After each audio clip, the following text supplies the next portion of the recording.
Guys यकीनन आप सब बिल्कुल ठीक होंगे। आज का जो हमारा लेक्चर है वो है पाकिस्तान पीनल कोड 1860 के ऊपर। आज इस लेक्चर में हम पाकिस्तान पीनल कोड के सेक्शंस पढ़ेंगे और बहुत ही इजी आसान ज़बान में हम उनको समझेंगे ताकि सबको समझ आ सके। मैं यहाँ बताता चलूँ कि पाकिस्तान पीनल कोड जो है वो है सब्सटेंटिव लॉ। सब्सटेंटिव लॉ वो लॉ होता है जो कि राइट्स ड्यूटीज़ जो है डिफ़ाइन करे, और अगर किसी राइट की वायोलेशन होती है, कोई रॉन्ग कमिट होता है तो उसकी सज़ा बतलाए। तो पाकिस्तान पीनल कोड में जो है ऑफेंसेस बताए गए हैं, उन ऑफेंसेस की पनिशमेंट्स प्रोवाइडेड हैं, उन ऑफेंसेस को डिफ़ाइन किया गया है, उन ऑफेंसेस की इलस्ट्रेशंस हैं, इंग्रेडिएंट्स हैं पाकिस्तान पीनल कोड के अंदर। पाकिस्तान पीनल कोड जो है इसको गवर्न किया जाएगा कोड ऑफ क्रिमिनल प्रोसीजर के तहत। पाकिस्तान पीनल कोड के जो भी ऑफेंसेस हैं, जो भी ऑफेंस पाकिस्तान पीनल कोड में बताए गए हैं, उनको ट्राई किया जाएगा CRPC के ज़रिए किसी भी क्रिमिनल कोड में। तो जो पहला सेक्शन है पाकिस्तान पीनल कोड का वो है title and extent of operation of the code. ये बताता है कि the act shall be called the Pakistan penal code. ये जो एक्ट है इसको कहा जाएगा पाकिस्तान पीनल कोड, यानी ताज़ीरात पाकिस्तान इसको कहा जाएगा। And shall take effect throughout the Pakistan. ये जो है इफेक्ट करेगा, ये जो एक्ट है ये अप्लाई होगा थ्रू आउट द पाकिस्तान, पूरे पाकिस्तान में। उसके बाद है सेक्शन 2 जो कि बताता है कि punishment of offences committed with in Pakistan. ये सेक्शन कहता है कि every person shall be liable to punishment under the code and not otherwise for the every act and omission contrary to the provision thereof। ये section बतलाता है कि कोई भी शख्स जो है अगर वो कोई एक्ट या ओमिशन करता है जो कि पनिशेबल है, जो कि मना की गई है, तो उस शख्स को ट्राई किया जाएगा विद इन पाकिस्तान, एंड वो जो शख्स है वो पनिशेबल होगा इस कोड के तहत, इस कोड के ज़रिए वो पनिशेबल होगा। उसके बाद आता है सेक्शन 3 and 4। इन सेक्शंस का बहुत ही वाइड स्कोप है, इनकी बहुत ज़्यादा इंटरप्रिटेशन की गई है मुख्तलिफ केस लाज में। सेक्शन 3 and 4 जो है वो एक्स्ट्रा टेरिटोरियल जुरिस्डिक्शन को कवर करते हैं। सेक्शन 3 बताता है कि punishment of offences committed beyond but which by law may be tried within Pakistan. Section 3 जो है कुछ इस तरह से कहता है, कुछ इस तरह से बताता है कि अगर कोई जो पर्सन है वो कोई भी ऐसा एक्ट करता है या ओमिशन करता है, और वो जो एक्ट है वो पनिशेबल है अंडर दिस कोड, पनिशेबल है under any law of the Pakistan, फिर वो जो एक्ट है वो भले बियॉन्ड पाकिस्तान किया गया हो। मैं यहाँ पे मिसाल देता हूँ कि अगर कोई ऐसा एक्ट होता है जो कि पनिशेबल है अंडर पाकिस्तान, अब वो जो एक्ट है वो जिस शख्स ने किया है वो बियॉन्ड पाकिस्तान रहकर किया है, यानी कि वो जो शख्स है उसकी कॉर्पोरियल प्रेजेंस, उसकी फ़िज़िकल प्रेजेंस पाकिस्तान में नहीं है, लेकिन वो जो एक्ट है उसके असरात, उसके जो भी जो इफ़ेक्ट्स है वो पाकिस्तान में हो रहे हैं। मिसाल के तौर पे एक शख्स है कहीं पर बैठ के वो क्रिमिनल कंस्पायरेसी करता है, और उस क्रिमिनल कंस्पायरेसी जो है पाकिस्तान पेनल कोड में पनिशेबल है, और वो जो क्रिमिनल कंस्पायरेसी है वो पाकिस्तान में होती है। तो ज़रूरी नहीं है कि जो शख्स कर रहा है, जो शख्स जो है ऑफेंस कमिट करवा रहा है, उसकी प्रेजेंस लाजमी हो, वो कहीं पर भी है। अगर वो जो एक्ट है जो वो कर रहा है वो पाकिस्तान में हो रहा है और उस एक्ट को जो है वो पनिशेबल है अंडर एनी लॉ, तो वो जो शख्स है उसको ट्राई किया जाएगा। इसकी बहुत सारे एग्जांपल्स है, इमरान फारूक कत्ल केस है और बहुत ऐसे केसेस है जिनमें आप देख सकते हैं कि वो जो एक्ट है वो किसी और जगह से जो है प्लान किया गया था और ट्राई जो है पाकिस्तान में किया गया। उसके बाद सेक्शन 4 है, वो बताता है extension of the code of extra territorial offences. ये सेक्शन कहता है कि the provision of this code apply also to any offences committed by. कहता है कि जो प्रोविजंस है इस कोड के वो अप्लाई होंगे किसी भी ऑफेंस पे जो कमिट किए गए हैं। सबसे पहला जो है सेक्शन 4 का वो कहता है कि एनी सिटीजन ऑफ पाकिस्तान और any person in the service of Pakistan in any place without and beyond Pakistan. कहता है कि कोई भी पाकिस्तानी सिटीजन हो, चाहे वो कहीं पर भी हो, अगर उसने कोई ऐसा ऑफेंस कमिट किया है जो पाकिस्तान पीनल कोड के डेफिनेशन में आता है तो उसको ट्राई किया जाएगा। या फिर कोई पर्सन जो सर्विसेज ऑफ पाकिस्तान में आता है, यानी पाकिस्तान में वो एम्प्लॉय हैं, पाकिस्तान की सर्विसेज में वो आता है, पाकिस्तान ने उसको सर्विसेज दी है, उसको एम्प्लॉयमेंट दी है, पाकिस्तानी डोमिसाइल उसके पास है, तो इस सूरत में भी वो ट्राई किया जाएगा पाकिस्तान पीनल कोड के ज़रिए। और सेक्शन 4 का बताता है 4 कि any person on any ship और aircraft registered in Pakistan wherever it may be. ये कहता है कि अगर कोई भी पर्सन हो, कोई शिप हो, कोई एयरक्राफ्ट हो, चाहे वो कहीं पर भी हो, लेकिन अगर वो रजिस्टर्ड पाकिस्तान में है, अगर कोई शिप है वो पाकिस्तान फ्लैग बियर करती है और वो कहीं पर भी हो, हाई सीज में हो, कहीं पर भी हो, तो अगर कोई ऑफेंस कमिट होता है और वो पाकिस्तान पिनल कोड के अंदर आता है, वो डिफाइन है, तो उसको ट्राई किया जाएगा पाकिस्तान पिनल कोड के ज़रिए किया जाएगा, चाहे वो कहीं पर भी हुआ हो, लेकिन वो जो शिप है, वो एयरक्राफ्ट है, वो रजिस्टर्ड हो पाकिस्तान पिनल कोड के अंदर। उसके बाद हैं चैप्टर 2 जनरल एक्सप्लेनेशंस का। तो इसमें सेक्शन 6 जो है वो बताता है, इसमें जनरल एक्सप्लेनेशंस में बताता है कि इस कोड के अंदर कहीं भी किसी भी प्रोविज़न में अगर कोई चीज़ बताई गई है तो उसको समझा जाएगा, उसकी डेफिनेशंस जो है वो इस चैप्टर के ज़रिए समझी जाएगी। इस चैप्टर्स में जो डेफिनेशंस हैं, जो इलस्ट्रेशंस है, उसके ज़रिए समझा जाएगा आगे चल के जो भी प्रोविजंस आते हैं, जो भी ऑफेंसेस आते हैं। माँ सिवाय एक्सेप्शन देता है, सिवाय उन चीज़ों के जो कि चैप्टर 4 सेक्शन 476 सेक्शन 76 से 106 तक जो है जनरल एक्सेप्शंस जो हैं उनको छोड़ के, जनरल एक्सेप्शंस को छोड़ के, जनरल एक्सेप्शंस को जो है एग्जेम्प्ट करके बाकी पूरे पिनल कोड में कहीं पर भी अगर कोई वर्ड यूज़ हुआ है तो उसको इस चैप्टर के ज़रिए समझा जाएगा, इस चैप्टर के रेफरेंस से, विथ रेफरेंस से समझा जाएगा। उसके बाद है हम आते हैं सेक्शन 8 में, जिसमें जेंडर को डिफाइन किया गया है। यहाँ पर बताया गया है कि the word pronoun he and its derivatives are used of any person whether male और फीमेल। बताया गया है कि अगर इस कोड में, पाकिस्तान पिनल कोड में, ताज़ीरात पाकिस्तान में कहीं पे भी अगर वर्ड ही यूज़ होता है तो इससे हरगिज़ ये मतलब नहीं कि ये मर्द के लिए यूज़ हो रहा है। अगर वर्ड ही यूज़ हो रहा है तो उसमें मेल एंड फीमेल बोथ आ जाते हैं। आप पिनल कोड जब पढ़ेंगे तो जहाँ भी ऑफेंसेस डिफाइन हैं वहाँ पर वर्ड ही यूज़ होता है मोस्टली पिनल कोड में, लेकिन इससे हरगिज़ ये मतलब नहीं कि अगर कोई फीमेल है तो वो उस ऑफेंस से एग्जेम्प्ट है, नहीं, ऐसा नहीं है। अगर वर्ड ही यूज़ हो रहा है तो उसको शी भी इंक्लूड किया जाएगा। He is for both male as well as for female.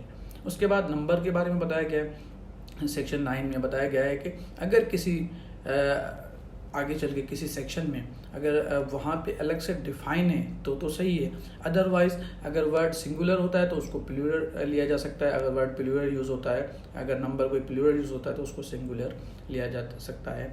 उसके बाद मेन एंड वुमेन डिफाइन है, तो सेक्शन 10 में, सेक्शन 10 कहता है कि the word man denotes a male human being of any age. Section 10 कहता है कि अगर वर्ड मेन यूज़ हुआ है ताज़ीरात पाकिस्तान में कहीं पे भी तो इससे हरगिज़ ये मतलब नहीं है कि एज की कोई रेस्ट्रिक्शन है, चाहे किसी भी एज का वो मेन है, वो ह्यूमन बीइंग है तो उसको मेन कंसिडर किया जाएगा। 4 साल का कोई बच्चा है या फिर 65 साल का कोई बूढ़ा है उसको मेन ही इंक्लूड किया जाएगा, एज की रेस्ट्रिक्शन नहीं है। सेम वुमेन के लिए अगर किसी भी एज की जो फीमेल हैं ह्यूमन बीइंग है उसको वुमेन कंसिडर किया जाएगा पाकिस्तान पिनल कोड में। उसके बाद है सेक्शन 11 जो कि पर्सन को डिफाइन करता है। यहाँ पे मैं बताता चलूँ कि जो पर्सन है वो 2 किस्म का होता है, आपने जूरिस्प्रूडेंस में पढ़ा होगा। पहली काइंड जो है वो है नेचुरल पर्सन एंड सेकंड जो है वो है आर्टिफिशियल पर्सन या लीगल पर्सन या जुरिस्टिक पर्सन जिसको कहा जाता है। लीगल पर्सन, जुरिस्टिक या जो है आर्टिफिशियल पर्सन। नेचुरल पर्सन से मुराद ह्यूमन बीइंग जैसा कि आप, मैं, हम सब, और पर्सन उसको कहते हैं जिसको लॉ जो है राइट्स एंड ड्यूटीज़ देता हो।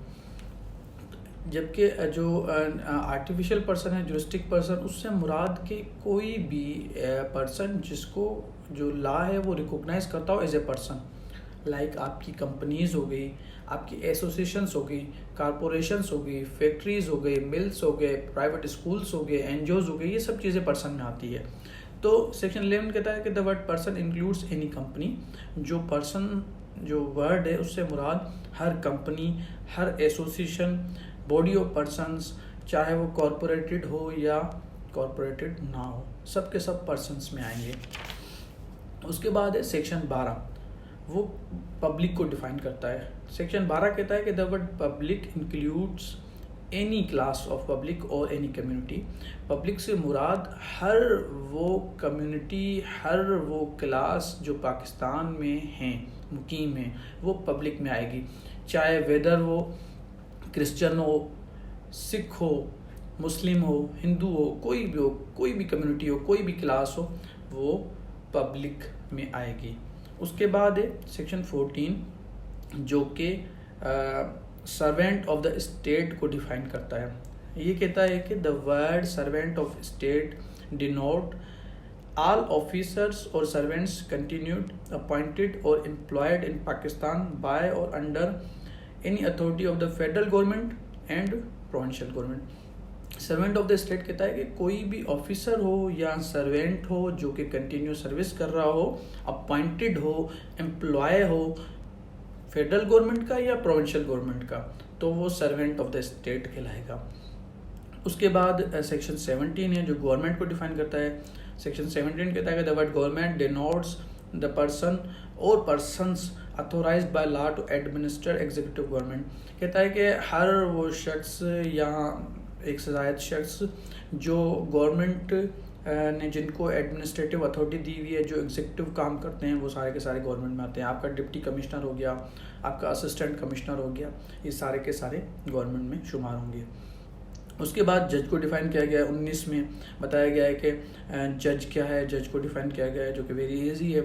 उसके बाद कोर्ट ऑफ जस्टिस को डिफाइन किया गया है। कोर्ट ऑफ जस्टिस से यहाँ मुराद है कि कोई भी जज या फिर बॉडी ऑफ जजेस, यानी एक से ज़्यादा जजेस जो जुडिशली वर्क कर रहे हों, जो जुडिशरी काम कर रहे हों, वो काम कर रहे हो जो लॉ ने उनको दिया हुआ है, जुडिशल काम कर रहे हों, तो वो कहलाएगा कोर्ट ऑफ जस्टिस कहलाएगा। The word court of justice denotes a जज who is empowered by law to act judicially. कहता है कि कोर्ट ऑफ जस्टिस से मुराद कि कोई भी जज जिसको लॉ एम्पावर्ड करता हो, जिसको लॉ ने ये पावर दिया हुआ है कि वो जुडिशली काम करे, चाहे वो अकेला हो और बॉडी ऑफ जजेस हो, यानी एक से ज़्यादा जजेस हो, बेंच ऑफ जजेस जिसको हम कहते हैं कि 2-3 जजेस जब साथ बैठ के कोई केस चला रहे होते हैं, is empowered by law to act judicially as a body when such जजेस और बॉडी ऑफ जजेस इज एक्टिंग जुडिशली। जब वो जुडिशली काम कर रहे होंगे, कोई भी जुडिशल एक्ट अगर कोई जज बैठ के कर रहा है तो that is called court of justice. उसके बाद पब्लिक सर्वेंट को डिफाइन किया गया सेक्शन 21 में, जिसमें बताया गया कि the word public servant denote a person falling under any of the description here and after.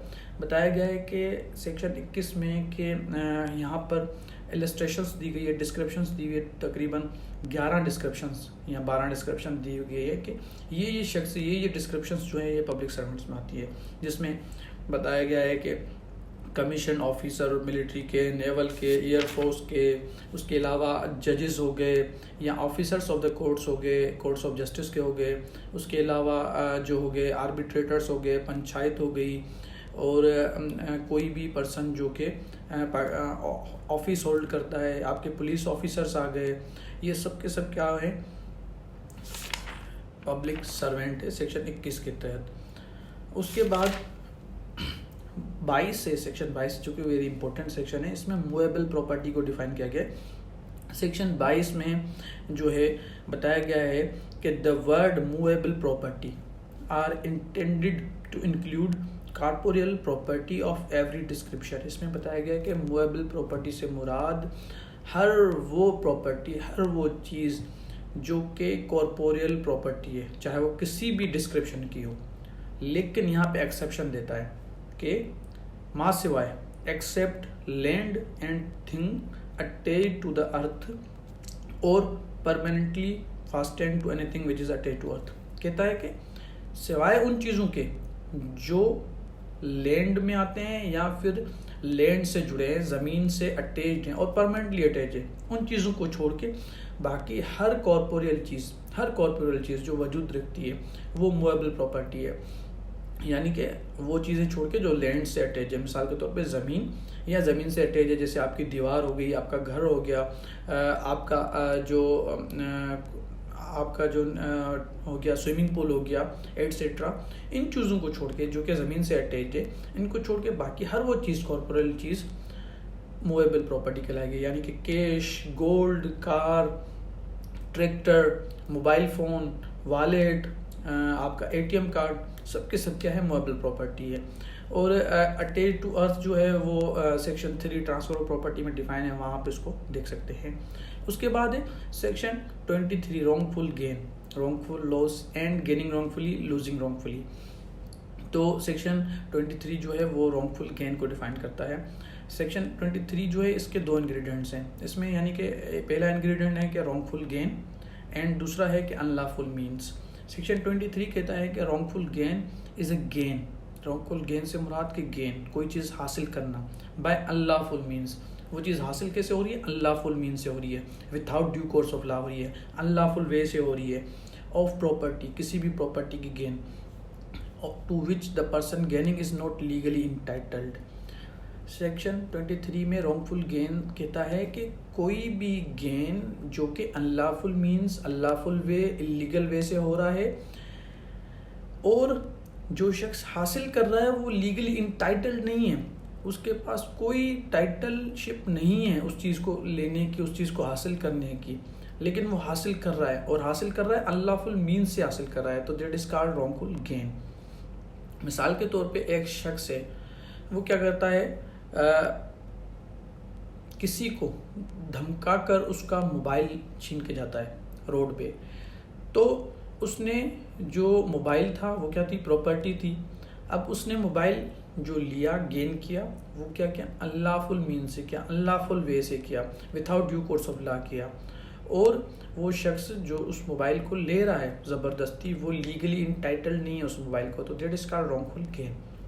इसी तरह रॉन्गफुल लॉस डिफाइंड है, उसमें बताया गया कि wrongful loss is the loss by unlawful means. Wrongful loss से मुराद की कोई भी लॉस, कोई भी नुकसान जो अनलॉफुल मीन से हुआ हो, without due course of law हुआ हो, ऑफ प्रॉपर्टी का, to which the person losing is legally entitled. जो शख्स लूज कर रहा है, जिस शख्स के हाथ से वो प्रॉपर्टी जा रही है, वो लीगली इंटाइटल्ड है। मिसाल के तौर पे मेरा मोबाइल है, ठीक है, अब मैं इसका लीगली इंटाइटल्ड हूँ। अब किसी भी अनलॉफुल मीन से, अनलॉफुल वे से, इलीगल तरीके से अगर ये मुझसे छीना जाए, मुझसे लॉस हो जाए, तो that is called wrongful loss. आगे बताया गया गेनिंग रॉन्गफुली, लूजिंग रॉन्गफुली। बताया गया a person is said to gain wrongfully when such person is retain wrongfully. बताया गया है कि अगर कोई पर्सन रॉन्गफुल तरीके से कोई चीज़ गेन करता है तो that is called wrongfully gaining wrongfully. अगर कोई चीज़ रॉन्गफुल तरीके से लूज करता है तो that is called losing wrongfully. उसके बाद है सेक्शन 24 जिसमें डिसऑनेस्टली डिफाइन है, एंड सेक्शन 25 जिसमें फ्रॉडुलेंटली डिफाइन है। सेक्शन 24 जो है वो डिसऑनेस्टली को डिफाइन करता है कुछ इस तरह से कि whoever does anything with the intention of causing wrongful gain to any person। कोई भी जो है वो क्या कर रहा है, कुछ भी करे, कोई एक्ट करे इस इरादे से, इस नीयत से कि क्या करेगा, वो रॉन्गफुल गेन देगा किसी को भी, किसी शख्स को क्या करेगा, रॉन्गफुल गेन देगा टू एनी पर्सन, और wrongful loss to another person, और क्या करेगा, किसी दूसरे शख्स को रॉन्गफुल लॉस देगा, तो दैट इज कॉल्ड डिसऑनेस्टली। मिसाल के तौर पे मैं इस नीयत से, इस इरादे से कोई भी काम करूं कि मैं क्या करूं, एक शख्स को, मिस्टर ए को कोई चीज़ रॉन्गफुली गेन करवाऊं, हासिल करवाऊं, और मिस्टर बी को कोई चीज़ रॉन्गफुली लॉस करवाऊं, तो दैट इज़ कॉल्ड डिसऑनेस्टली, लेकिन विथ इंटेंशन होनी चाहिए। इसमें डिसेप्शन का होना ज़रूरी नहीं है, लेकिन इसमें गेन का होना ज़रूरी है। गेन जो है वो लाजमी है, मतलब रॉन्गफुली गेन किया गया हो। उसके बाद है फ्रॉडुलेंटली 25 में, a person is said to do anything fraudulently if he does that thing with intent to defraud but not otherwise। Fraudulent से मुराद है यहाँ पर कि कोई शख्स जो है वो क्या करता है, टू डिफ्राड करने के लिए किसी को डिसेप्शन करता है, धोखाधड़ी करता है, तो वो कहलाएगा फ्रॉडुलेंटली। ज़रूरी नहीं है कि रॉन्गफुल गेन या लॉस हो, लेकिन अगर विथ डिसेप्शन काम किया गया है और फ्रॉडुलेंटली इंटेंट से किया गया है तो that is called fraudulently. Fraudulently जो है वो फ्रॉड जो है वो सेक्शन 17 कॉन्ट्रैक्ट एक्ट में बहुत ही अच्छी तरह से डिफाइन है। यहाँ मैं बताता चलूँ कि डिसऑनेस्टली में क्या होता है कि इंटेंट का होना ज़रूरी है, wrongful gain and wrongful loss का होना ज़रूरी है, और डिसेप्शन चाहे ना भी हो तो दैट इज कॉल्ड डिसऑनेस्टली। जबकि फ्रॉडुलेंटली जो है इसमें डिसेप्शन का होना लाजमी है, रॉन्गफुल गेन और लॉस का होना ज़रूरी नहीं है, इंटेंशन यहाँ पे मैटर नहीं करती। जो झूठे डॉक्यूमेंट्स बनाए जाते हैं, जो फोर्ज डॉक्यूमेंट्स फोर्ज एविडेंस बनाई जाती है वो फ्रॉडुलेंटली में आता है, उसमें डिसेप्शंस होती है। यहाँ पर जो है एक एग्जांपल दी गई है, the production of a forge bound by a person in a suit. एक शख्स क्या करता है कि जो है फोर्ज बॉन्ड जो है झूठा बनाया हुआ जो बॉन्ड है वो क्या करता है किसी सूट में दाखिल करता है with the intent to make the court, इस नियत से कि कोर्ट बिलीव करेगी कि ये जो है ये बिल्कुल सही है और ये इंटाइटल्ड है on the particular document produce, तब इट में not be dishonest with the meaning of section 24। लेकिन ये क्या है, फ्रॉडुलेंटली है। क्या होता है कि कोई शख्स, मिसाल के तौर पे अगर कोई शख्स मिस्टर ए जो है वो क्या करता है झूठा डॉक्यूमेंट बना के कोर्ट में पेश करता है कि इस नियत से कि डिसेप्शन काज हो जाएगी, ठीक है, कोर्ट बिलीव कर लेगी कि ये डॉक्यूमेंट ट्रू है। लेकिन क्या होता है, एविडेंस चलती है, सब कुछ होता है, पता चलता है कि ये झूठा डॉक्यूमेंट है, तो ये जो है ये है फ्रॉडुलेंटली। इसमें क्या हुआ है, डिसेप्शन इसमें यूज़ हुई है। और ये केस ला यहाँ पे बताया गया है PLD 1956 कराची पेज नंबर 489, जिसमें बताया गया है कि इसको क्या कहा जाएगा, फ्रॉडुलेंटली कहा जाएगा।